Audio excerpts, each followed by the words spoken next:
చంద్రబాబు నాయుడు కేంద్రంతో మాట్లాడుతున్నారు.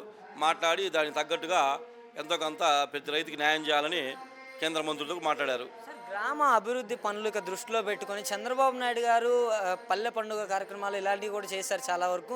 మరి గ్రామాల్లో అసలు అభివృద్ధి చెందుతున్నాయంటారా గ్రామాలు? బ్రహ్మాండంగా అండి. ఇప్పుడు పల్లె పండుగ పెట్టారు. ఇప్పుడు మా పాల విలేజ్‌లో 20 శుభ సీసీ రోడ్ జరిగింది. ప్లస్ మా జంక్షన్ నుంచి తుమ్మూరుగూడ వరకు ఉన్న 4 కిలోమీటర్లు గుంతల రోడ్డు, గుంతలన్నీ బోట్స్ కింద 18 లక్షల రూపాయలు శాంక్షన్ చేశారు. వర్క్ కూడా పూర్తి అయిపోయింది. సార్ గత 5 సంవత్సరాలు మీరు ఒకటి బాగా అబ్జర్వ్ చేస్తే గత 5 సంవత్సరాల్లో ఎక్కడైనా గానీ ఒక రోడ్డు పనులు ఎక్కడైనా జరగడం చూసారా మీరు? జరగలేదండి. జరగలేదు. అంతప్పటికి ఏందంటే బటన్ నొక్కడం, డబ్బులు వేయడం తప్పితే అభివృద్ధి అనేది ఎక్కడ ఆగపడలేదు, కనపడలేదు కూడా 5 సంవత్సరాలు, గత 5 సంవత్సరాల్లో. సార్ మరి ఈయన జగన్మోహన్ రెడ్డి 2.0 చూపిస్తామంటున్నాడు. మరి ఏంటి ఎలా తీసుకోవాలి దీన్ని ఏమీ మనం? ఉండదండి. ఇప్పుడు ఇదన్నీ కలిబోలి మాటలు, ఏమీ ఉండదు. కాబట్టి ఏంటంటే ఏదో జనాలు మనల్ని నమ్మించి ఏదో రకంగా మళ్ళీ ఏదో అధికారం స్వాధీనం చేసుకోవాలని ఒక ఆతృత తప్పితే 2.0 అసలు ఏమీ ఉండదు, ఏమీ జరగదు కూడా.